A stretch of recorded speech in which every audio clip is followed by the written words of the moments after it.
আসসালামু আলাইকুম।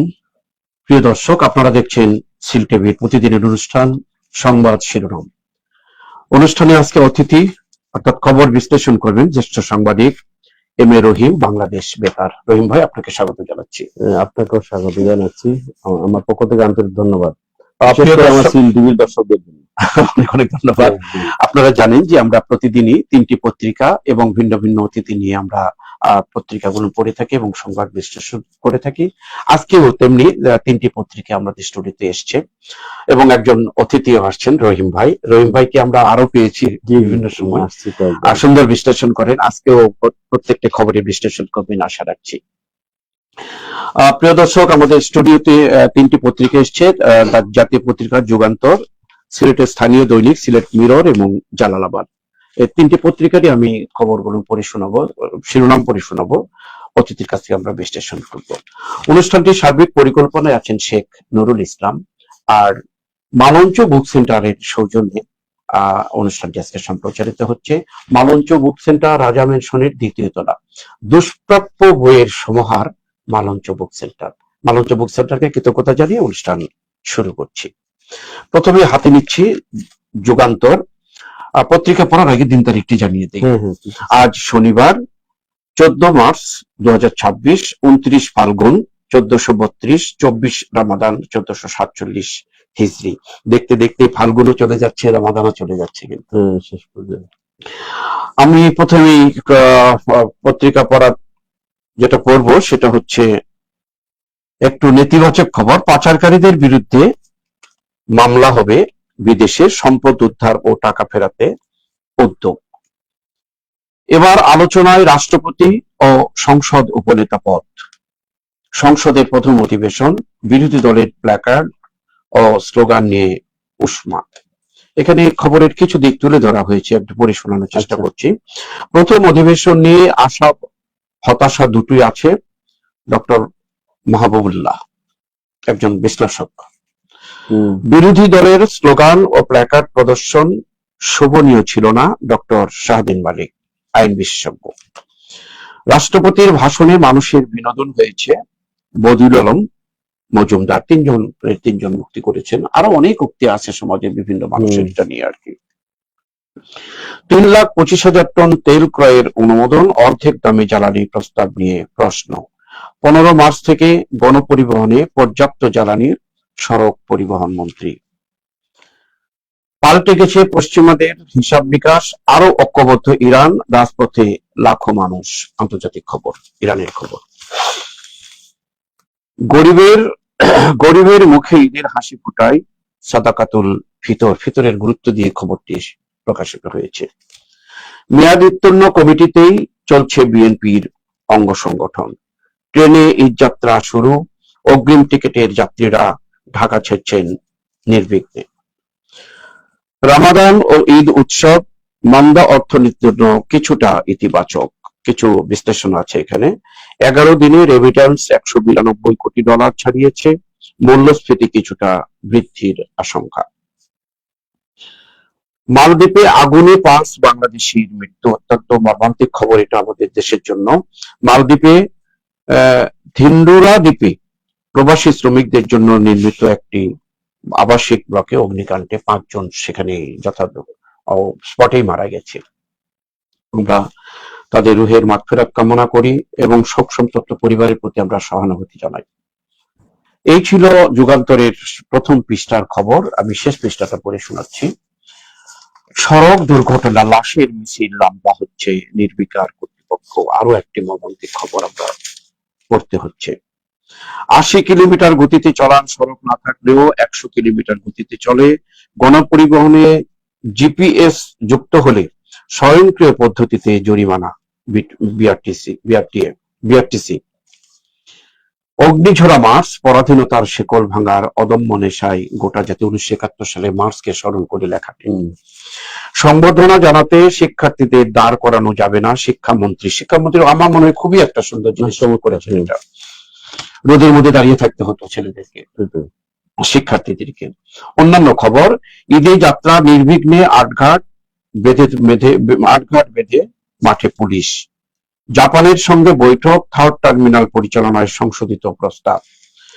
এক ছাদের নিচে সব ব্র্যান্ড, যমুনা ফিউচার পার্কে কেনাকাটার হিড়িক, ঈদের বাজারের কথা। আরো খবর, সন্ধ্যায় বৃষ্টির হানা, শিশু প্রহর শেষ আজ, বইমেলা শেষ কাল। আমাদের প্রাণের মেলা বইমেলা যেন এবছর মেলাটা যেন নিষ্প্রাণ হয়ে শেষ হয়ে যাচ্ছে, আসলো নীরবে, যাচ্ছেও নীরবে আর কি। আমরা আশা করব আগামী দিনে এই বাংলা একাডেমি আরো এটা নিয়ে সোচ্চার থাকবেন, মেলাকে প্রাণবন্ত করে তুলবেন। যুদ্ধাপরাধের শোক প্রস্তাব, মুক্তিযুদ্ধের শহীদদের আত্মত্যাগের সঙ্গে বিশ্বাসঘাতকতা, বিশ্লেষণের দাবি রাখে। ঈদ যাত্রায় বিপর্যয়ের শঙ্কা, জ্বালানি সংকটে বন্ধের মুখে লঞ্চ চলাচল। এখানে এই খবরেরও কিছু ছোট্ট দিক তুলে ধরা হয়েছে। সব ধরনের পরিবহনে পর্যাপ্ত তেল সরবরাহের আশ্বাস নৌমন্ত্রীর। যাওয়া আসায় 3000 লিটার ডিজেল দরকার, পাচ্ছি না 1000 লিটারও। এখানে আপত্তি যেটা বলতেছে যারা চালাচ্ছে, মন্ত্রীর বক্তব্য কিন্তু অন্যরকম। এখানে একটা সবসময় যেন সরকার একটা বলে, জনগণ অন্যরকম। সরকারে থাকলে অনেক সময় পজিটিভ কথাই বেশি বলতে ভাই রহিম ভাই বিশ্লেষণ করবেন আজকে। প্রথমেই যে পাচারকারীদের বিরুদ্ধে মামলা হবে বিদেশে, সম্পদ উদ্ধার, টাকা ফেরত উদ্ধারে, এ ব্যাপারে আপনার অভিমত? আসলে আমাদের জাতীয় পত্রিকা দৈনিক যুগান্তরে চমৎকার অনেক জাতীয় সংবাদগুলো তুলে ধরা হয়েছে, প্রকাশিত হচ্ছে। তো যাই হোক, এটা বলা হচ্ছে যে সম্পদ উদ্ধার এবং টাকা ফেরাতে উদ্যোগ নেওয়া হয়েছে। আসলে আমাদের দেশের সম্পদগুলা বাইরে পাচার এবং অর্থ পাচার কালচারটা আমরা দীর্ঘদিন থেকে দেখে আসছি। তো এটা বর্তমান যে গণতান্ত্রিক সরকার নির্বাচিত হয়ে দায়িত্ব গ্রহণ করেছেন, ওনারা তার অফিসিয়াল কার্যক্রম চালু করছেন। আমরা আশা করি আমাদের জনগণের যে সম্পদ, রাষ্ট্রীয় সম্পদ, এটা উদ্ধারে সরকার যুগোপযোগী উদ্যোগ গ্রহণ করেছেন। এইটাকে আমরা আন্তরিকভাবে স্বাগত জানাচ্ছি এবং কার্যকর আমরা দেখতে চাই। আচ্ছা, এই নতুন সংসদ প্রথম অধিবেশন আসলে খুব প্রাণবন্তই হয়েছে। যাই হোক, কিছু ছন্দপতন ছিল, বিশেষ করে যে বিরোধী দলের যে ইয়েগুলা কার্যক্রমটা, এটা আসলে আমরা জাতি আশা করে নাই। তারা যেভাবে বিশেষ করে রাষ্ট্রপতির ভাষণের সময়, যে রাষ্ট্রপতি ভাষণের সময় জাতীয় সঙ্গীত কিন্তু এটা আমাদের জাতীয় একটা সবাই দাঁড়িয়ে আমরা সম্মান প্রদর্শন করি।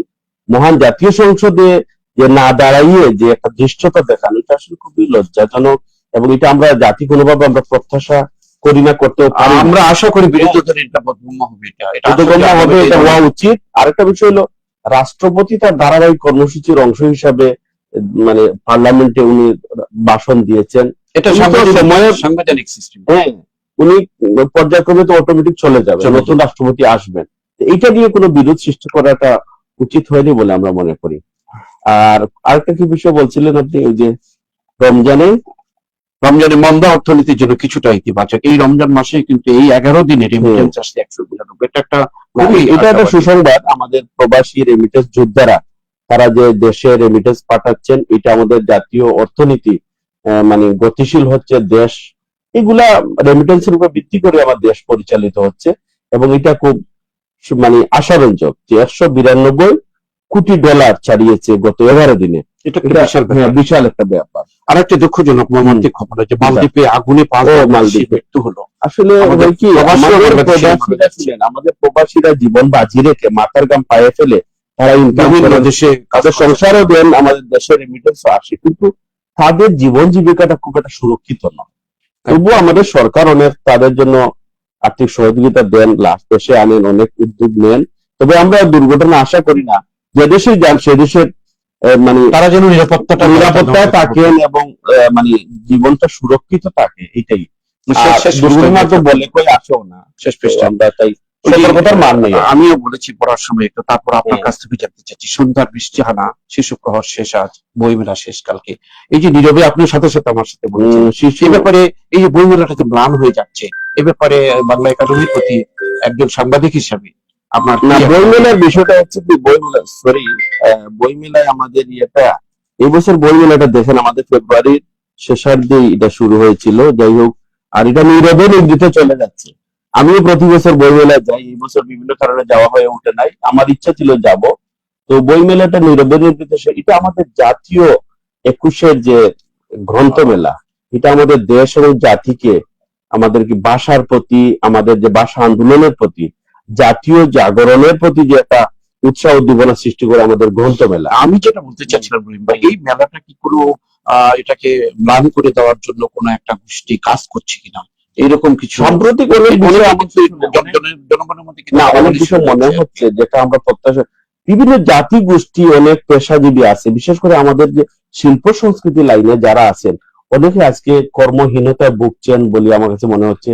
জাতীয় আমাদের জাতীয় পর্যায়ে যে আছে না শিল্পকলা একাডেমি, অনেক প্রোগ্রাম আগের মতো দেখছি না। তবে আমরা মনে করি নতুন সরকার আসছেন, আমাদের যেগুলা চিরায়ত ধারা বা ঐতিহ্য অনুযায়ী আমাদের শিল্পকলা একাডেমি বলেন, জাতীয় জাদুঘর, বাংলা একাডেমি, বিভিন্ন অঞ্চলের যে আমাদের চিরায়ত ঐতিহ্যের ধারাবাহিকতা, আমাদের শিল্প সংস্কৃতি গুলাকে জাগ্রত রাখা উচিত এবং বহমান রাখা আমি উচিত। একটু আপনার সাথে রাষ্ট্রীয় আরেকটু পৃষ্ঠপোষক বলি। করা দরকার। দেখেন, এই বইমেলার সাথে লক্ষ লক্ষ মানুষ কিন্তু এখানে জড়িত, প্রিন্ট মিডিয়া, তারপর হচ্ছে আপনার ব্র্যান্ডিং মিডিয়া, তারপর ব্যবসায়ীরা এবং যারা লেখক, বিশাল একটা কর্মকাণ্ড নিয়ে কিন্তু দেশের কিন্তু বিশাল একটা ইনকামের সোর্স অফ ইনকামও এখানে আছে। সোর্স অফ ইনকাম এবং পাঠক নতুন পাঠক বিগত কয়েক বছর আমরা কিন্তু দেখেছিলাম বিভাগীয় পর্যায়েও আমাদের গ্রন্থমেলাটা সম্প্রসারণ করা হয়েছে। এই আমাদের সিলেট মানে আমাদের যে কেন্দ্রীয় শহীদ মিনার মানে ইয়ে হয়েছিল ধারাবাহিকতায়। তো এটা আমার মনে হয় যে রাষ্ট্রীয়ভাবে কোনোভাবে সংকুচিত করে দেখার কোনো সুযোগ নাই। আর এইগুলা কর্মকাণ্ড না থাকলে আমাদের দেশে মানুষের মনে করে বিভিন্ন অনৈতিক কার্যক্রম বেড়ে যাবে। এই জন্য এগুলাকে এগিয়ে নিতে হবে। উপজেলা পর্যায়ে অতীত বই মেলা হয়েছিল এবং জেলা পর্যায়ে হয়েছিল। মানে ঢাকার যে চাপটা মানুষ যাতে ঢাকামুখী না হয়ে যার যে অঞ্চলমুখী হন, ডিসেন্ট্রালাইজ করার জন্য এগুলা চালু করা হয়েছিল। মূল জিনিস কিন্তু ঢাকা অর্থাৎ জাতীয় বই মেলাটা যদি না হয়, বাংলা একাডেমির মেলাটা যদি বন্ধ হয়ে যায়, তাহলে কিন্তু এগুলোর এমনি না, ওইটার ধারাবাহিকতা সেটা হয়েছিল যে ঢাকায় যাতে এত বেশি মানুষের বা মানে দর্শকদের চাপ ছিল, ওইটা একটু কমানোর জন্য এদের একটা উদ্যোগ নেওয়া হয়েছে। আমরা আশা করব বর্তমান নতুন সরকার এসে এই বই মেলাটার জন্য আগামীতে একটা চমক হয়, এই প্রত্যাশা। না, সেটা আমাদের প্রত্যাশা। আমরা আশা করি শেষ করে আমরা স্থানীয় পত্রিকা দিয়ে আসি রহিম ভাই। ধন্যবাদ। প্রিয় দর্শক, আমাদের আগে বলেছি দুটি স্থানীয় পত্রিকা আছে। প্রথমে নিচ্ছি দৈনিক জালালাবাদ। জালালাবাদের প্রথম খবরটি যেটা পড়ে শোনাচ্ছি, ফাল্গুনের শেষে সিলেটে ঝড় বৃষ্টি। ঝড় বৃষ্টিটা মনে হয় বাংলাদেশের অন্যান্য জায়গাতে কিছু হয়েছে। ধেয়ে আসছে বৃষ্টির বলয় গোধূলি। পবিত্র রমজানের আল বিদা মাহে রমজান। তেহরানে প্রাণঘাতী বিস্ফোরণ, ইরানি নেতাদের প্রতিরোধের ডাক। রাষ্ট্রপতি চপ্পুকে অপসারণ করে গ্রেপ্তার করতে হবে নাহিদ, এনসিপি নেতা। সিলেটের ঈদ বাজারে মধ্যপ্রাচ্য যুদ্ধের প্রভাব। এটা কিন্তু একটা মধ্যপ্রাচ্যের যে একটা যুদ্ধের প্রভাব পড়েছে সিলেটের বাজারে। জাতীয় গ্রিডে ত্রুটি, আশুগঞ্জে বিদ্যুৎ কেন্দ্রের 2 ইউনিট বন্ধ। পিলখানার ঘটনা দিয়ে দেশে খুনের রাজনীতি শুরু হয় জামাত আমির। সিলেটে মত বিনিময়ে হুমায়ুন কবির, প্রতিবেশীর সঙ্গে সম্পর্কই হচ্ছে শিষ্টাচার। সুন্দর কথা এগুলো। মোটরসাইকেল চালকদের নতুন দিক নির্দেশনা কার্যকর। এই অ্যাক্সিডেন্ট থেকে বাঁচার জন্য এই দিক নির্দেশনা অতীব প্রয়োজন। জোরপূর্বক শ্রমিকের বিষয়েও বাংলাদেশ সহ 60 দেশের বিরুদ্ধে তদন্ত করছে যুক্তরাষ্ট্র। আরো খবর, জনশক্তি রপ্তানিতে ধাক্কা, কমতে পারে রেমিটান্স। এই যে একটা অশনি সংকেত একটা পাচ্ছি আর কি। প্রাণ ফিরেছে চা বাগানে, চা বাগানে প্রাণ ফিরে আসুক, যেহেতু চায়ের দেশ সিলেট, আমরা আশা করব। আবার শেষ পৃষ্ঠায় খবরগুলো পড়ে শোনাই। প্রিয় দর্শক, শেষ পৃষ্ঠায় যে খবরগুলো জাতীয় পত্রিকা যেটা পড়েছি সেটা না পড়ে অন্য খবরগুলো পড়ছি। ধলাই নদীতে স্বপ্নের সেতুর অপেক্ষায় 1.5 লক্ষ মানুষ। এই সেতুটা যথেষ্ট নাজুক অবস্থার মধ্যে দিয়ে পারাপার করছে মানুষ। আরো খবর, অসহায়দের পাশে দাঁড়ানো মানবিক কাজ, সিলেট কৃষি বিশ্ববিদ্যালয়ের ভিসি। শাহজালাল জামিয়া মীরাবাজারে ইফতার মাহফিল। সাংবাদিক মামুন পারভেজের মাতৃবিয়োগ। বিজেপির অভিযানে ভারতীয় জিরার চালান জব্দ। ভারতীয় জিরার চালান প্রায় আমরা শুনতেছি, খবরগুলো এসছে। জগন্নাথপুরে 2 পক্ষের সংঘর্ষে আহত 10। বাণিজ্য মন্ত্রী সিলেট আসছেন আজ। এই খবরের মধ্যে দিয়েই আমরা শেষ করলাম জালালাবাদ। বিশ্লেষণের জন্য ঈদ বাজারে মধ্যপ্রাচ্যের যুদ্ধের একটা প্রভাব আমরা অবশ্য আন্তর্জাতিক পরিমণ্ডলে যে কোনো দিনে অর্থনৈতিক বা জীবন জীবিকা বাধাগ্রস্ত হলে এটা আমরা যেহেতু প্রবাসী অধ্যুষিত অঞ্চল, এটা নেতিবাচক প্রভাব পড়ে। এই জন্য এটা থেকে আমরা মানে মুক্তি চাই, যে যাতে আমরা চাই বিশ্বটা শান্তিময় হোক, যুদ্ধ বিগ্রহ আমরা চাই না। আরেকটা বিষয় যে বলছিলেন সিলেটে ঝড় বৃষ্টি, হ্যাঁ, এই দেখেন গত ইয়ের পরেই দীর্ঘদিন কোনো বৃষ্টি হয় নাই। আমাদের প্রকৃতি গাছপালা সবকিছু যেমন হাহাকারের মধ্যে ছিল, মানুষও অপেক্ষায় ছিলেন বৃষ্টির অপেক্ষায়। এই কয়েকদিন থেকে এই কয়েকদিন থেকে বৃষ্টি হওয়ার কারণে আমাদের যে এখানকার যে সবজি ফসল গাছপালা সবকিছুর মধ্যে একটা জীবন ফিরে আসতে শুরু হয়েছে। এবং কালকে রাত্রে 10টার পরে এখানে কিন্তু চমৎকার বৃষ্টি হয়েছে।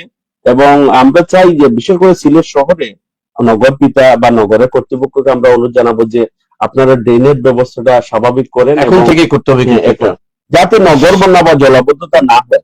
আর এখানে জলাবদ্ধতা হলে যে পানিগুলা দুর্গন্ধময় পানিগুলা দিয়ে নাগরিক বৃন্দের জীবন এবং বিরাট একটা ক্ষতির সৃষ্টি হয়ে যায়। এরপরে যে আরেকটি ঔষধি সংকেত আমি পেয়েছি যে জনশক্তি রপ্তানিতে ধাক্কা কমতে পারে রেমিটেন্স। জনশক্তি রপ্তানিতে যদি ধাক্কা খায় তাহলে রেমিটেন্স কমবে, স্বাভাবিক ব্যাপার। এখানে আমরা দেখলাম যে কত কোটি ডলার চলে আসছে এর মধ্যে, আর এখানে যদি জনশক্তি যদি ধাক্কা খায় তাহলে কিন্তু রেমিটেন্স না, এটা আমাদের কিন্তু যেভাবে হোক আরো কিছু জনশক্তির বাধার সৃষ্টি করতে হবে। আমাদের উপযুক্ত প্রবাসী কল্যাণ মন্ত্রী যিনি আমাদের জনাব তারিফুল হক চৌধুরীর দায়িত্ব পেয়েছেন, আমরা উনাকে অনুরোধ জানাবো, যেহেতু উনি আমাদের এলাকারও এমপি, যে আন্তর্জাতিক বিভিন্ন দেশে যে আমাদের যে ইয়েরা জনশক্তির বাজার আরো নতুন অন্বেষণ করে বাজার সৃষ্টি করতে হবে। এখানে আমি একটু আপনার সাথে অন্যভাবে একটু কথা বলি। আপনি তো একজন সত্যিকারের অর্থে এই যে বেকার যুবকদেরকে নিয়ে যে এগ্রো ফার্ম করেছেন আপনি আপনার গোয়েনঘাটে, এই মানুষগুলোকে এই যে জনশক্তি বিদেশে না যেয়ে যদি আরো যদি উৎসাহিত করেন, এই এগ্রো ফার্ম নিয়ে আপনার কি চিন্তা বা এটাকে ছড়িয়ে দেওয়া যায় কিনা? আমার এগ্রো ফার্ম মূলত হচ্ছে কি আমার জমি জমাকে এটা প্রাতিষ্ঠানিক রূপ দেওয়ার জন্য, এবং এটাকে বলে আমরা সমন্বিত কৃষির আওতায় আনার জন্য আমি এটা প্রাতিষ্ঠানিক রূপ দিছি। যেটা সিলেট শহরে আমার মিল ফ্যাক্টরি আছে, এখানে ফিড মিল আছে, আর গ্রামাঞ্চলে আমার যে জমি আছে এখানে কিছু পুকুর আছে, আর বাকি জমিতে আমি বিভিন্ন ফসল উৎপাদন করি। গ্রাম শহরে থাকলে আমি গ্রামের চাষাবাদকে গুরুত্ব দেই, এবং আমি মনে করি জমিকে ফেলে রেখে আর বর্গা দিয়ে বসে থাকলে আমাদের চলবে না। আমরা যারা গ্রাম থেকে উঠে শহরে আসছেন, আমি সবাইকে অনুরোধ জানাবো, আপনার অলস মানি আছে, আপনারা আপনাদের জমিকে কাজে লাগান। আমি এই বেকার যুবক যারা জনশক্তি রপ্তানি হচ্ছে বা বিদেশে, তাদের প্রতি আপনার কি এই তাদের জন্য তাদের জন্য তো গভর্নমেন্টের অনেক প্রতিষ্ঠান রয়েছে, ট্রেনিং দিয়ে তাদেরকে দক্ষ জনশক্তিতে রূপান্তরের জন্য অনেক প্রোগ্রাম প্রজেক্ট। শুধু কি বিদেশেই যাবে, আমাদের দেশে করানো নিয়ে আপনি যে প্রোগ্রামটা করছেন আপনার এগ্রো ফার্ম নিয়ে আমার পরামর্শ থাকবে যারা যান যে এখন দেশে ফেরত আসার পরে আপনারা ওই ধরনের একটা স্থায়ী প্রকল্প, বিশেষ করে ডেইরি ফার্ম, দুগ্ধ খামার, এরপরে যেমন ধরেন এই যে ফিশারিজ, এগুলা খুবই লাভ। আপনার এগ্রো ফার্মে কি কি জিনিস আছে এখানে? আমার মেইনলি মাছের চাষ, মিশ্র মাছের চাষ আছে, আর ফিড মিল আছে, আর কৃষি পণ্য উৎপাদন ফ্যাক্টরি। আর আমার যে জমিগুলো আছে এই বছর চিনিগুড়া চাল ফলিয়েছিলাম, আলহামদুলিল্লাহ ভালো হয়েছে, এবং হাইব্রিড ধান করাই। এবং আমার গ্রামে এই যে রুফাবিল হাউস প্রকল্পের মাধ্যমে অনেক অনাবাদী জমি বিএডিসির মাধ্যমে সেচের আওতায়। এইটুকুই থাকুক আপাতত, এগ্রো ফার্ম নিয়ে আরো কথা বলবো। আমি এই প্রাণ ফিরেছি চা বাগান, যে আমাদের চায়ের দেশ সিলেট বিভাগ, বিশেষ করে মৌলভীবাজার, হবিগঞ্জ, আমাদের সিলেটে যে চা বাগান গুলা রয়েছে, পানির অভাবে লক্ষ্য করছি চায়ের গাছে ওই যে তার কুড়িটা গজায় নাই, এখন প্রাণ ফিরে পেয়েছে প্রাকৃতিক পানি আসার কারণে, মানে নতুন করে কুড়ি গজাবে, এবং মোটামুটি আমরা পত্রিকার দিকে চলে যাচ্ছি, আমাদের সময়ের অভাবে একটু দ্রুত গতিতে যেতে হচ্ছে। প্রিয় দর্শক, সিলেট মিরর হাতে নিচ্ছি এখন আমি। দেশের বিভিন্ন স্থানে ঝড় শিলাবৃষ্টিতে 3 জনের নিহত হয়েছে। আবার আমাদের স্বস্তি হয়েছে বৃষ্টি, কিন্তু ঝড়ে কিন্তু নিহতের খবরও আমরা পাচ্ছি। ওইটার একটু বলতে আমার ইচ্ছা আছে, সেটা হলো কি, এখন যে ওই যে শিলাবৃষ্টিতে মানুষ যে গত কয়েক বছর শিলাবৃষ্টি বা ওই যে আমাদের ইয়েতে অনেক লোক মারা যাচ্ছে, এটার জন্য ওই যে হাওর অঞ্চলে এক ধরনের নিরাপত্তা স্ট্রিট লাগানো হচ্ছে, দুর্যোগ বজ্রপাত নিরোধের জন্য। ওই যে দুর্যোগ মন্ত্রণালয় থেকে এক ধরনের মানে ম্যাগনেটিক স্ট্রিট বসানো হচ্ছে।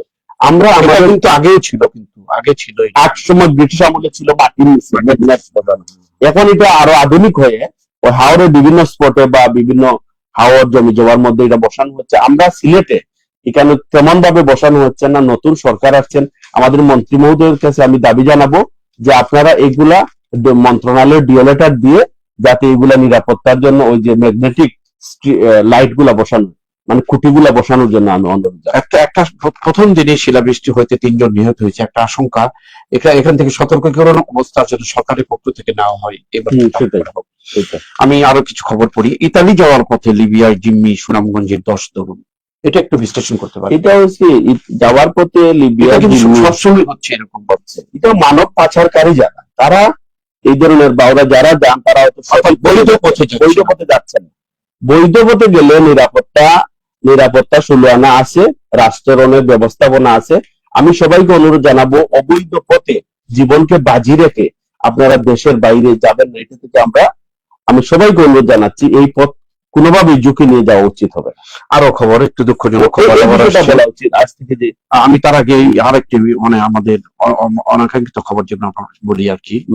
সিলেটে পৃথক স্থানে 2 কলাকাটা মরদেহ উদ্ধার। নিশ্চয় মরদেহ উদ্ধার বলতে তো বলে একটা তো মনে হয় যে ব্ল্যাঙ্কেটের প্রতিগুলি নিয়ে নেয়, আর একটা কোথায় জানি, এটা এখানে পুরো খবরটা আমরা জানবো। 2 জনের কলাকাটা লাশ বা ওদের দর্শন বা এই যে এগুলা মানুষ কত বড় পরে আমাদের স্বাধীন দেশে এটা আমরা আর দেখতে চাই না।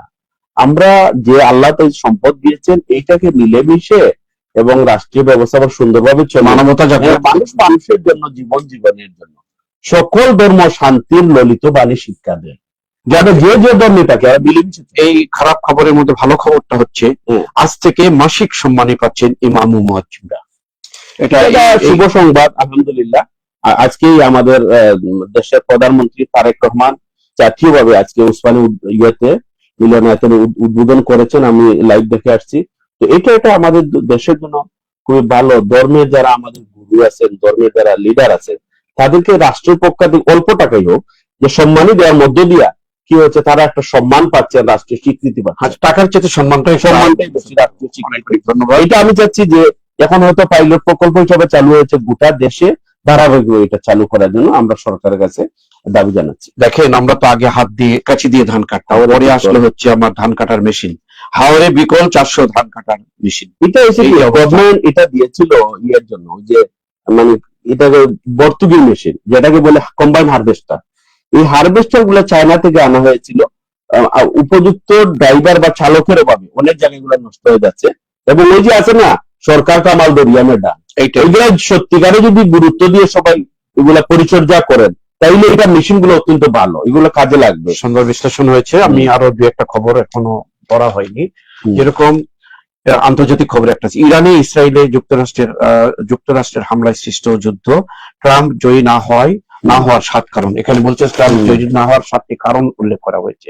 আরেকটি খবর পড়ে নেই, খেলার খবর। বাংলাদেশকে বিধ্বস্ত করে সিরিজে ফিরল পাকিস্তান। যাই হোক, আমাদের জয় পরাজয় 2টি হয়েছে। বাংলাদেশটাও তাদেরকে বিধ্বস্ত করেছিল, তারাও করেছে। খেলা এটাই হয় সাধারণত। যুদ্ধের প্রভাবে দেশে আরো বাড়তে পারে মূল্যস্ফীতি। কমলগঞ্জে ঝড়ে 3টি ট্রান্সফরমার ক্ষতিগ্রস্ত। এই বিষয়টা ওই যে নারীদের মর্যাদা দরকার, কারণ এই যে আমাদের জাতীয় পর্যায়ে নারী দিবসও পালন হয়েছে এবং বিভিন্ন ধরনের যে দেওয়া হচ্ছে, ওই যে কি বলে নারীদের জন্য, উদ্যমী নারীদের জন্য সম্মাননা পদক দেওয়া হচ্ছে রাষ্ট্রীয়ভাবে। আমাদের নারী সমাজকে বা নারী এবং শিশুদেরকে আলাদা মর্যাদা এবং গুরুত্ব এই সরকার দিচ্ছে মহিলা এবং শিশু বিষয়ক মন্ত্রণালয়ের মাধ্যমে। আমরা গ্রামীণ পর্যায়ে আমরা সবাই মন এবং মানসিকতাকে বদলাতে হবে। মায়ের প্রতি যেটা মমত্ববোধ, এটা আমার সবার মধ্যে, মানুষের মধ্যে জাগ্রত করতে। আসলে দেখেন একটা কথা, কতদিন আগে নজরুল, আমাদের জাতীয় কবি নজরুল বলেছিলেন যে বিশ্বের যা কিছু সুন্দর চিরকল্যাণকর এই বাণীটা আমরা পড়ি বিভিন্ন জায়গায়, আমরা সেমিনার সিম্পোজিয়াম করি। আসলে কিন্তু তারপরেও যেন নারীরা এখনো পিছিয়ে আছে। আমরা মনে করি এই খবরের মধ্যে দিয়ে আর নারীরা তার সমান অধিকার আমাদের রাষ্ট্রের বিভিন্ন জায়গায় তারা পাও। রহিম ভাই, সুন্দর বিশ্লেষণ করেছেন আপনি আজকে। আমার সিটিভির দর্শকদের জন্য আমার পক্ষ থেকে বিশেষ করে মাহে রমজানের শুভেচ্ছা জানাই। এবং সামনে আমাদের ঈদ উল ফিতরে আমরা যারা গরমুখ মানুষ হয়েছেন, আমি সবাইকে সাবধানতার সাথে বাড়িতে ফিরবেন এবং উৎসাহ উদ্দীপনার মধ্য দিয়ে আমাদের ঈদ উদযাপন করবেন।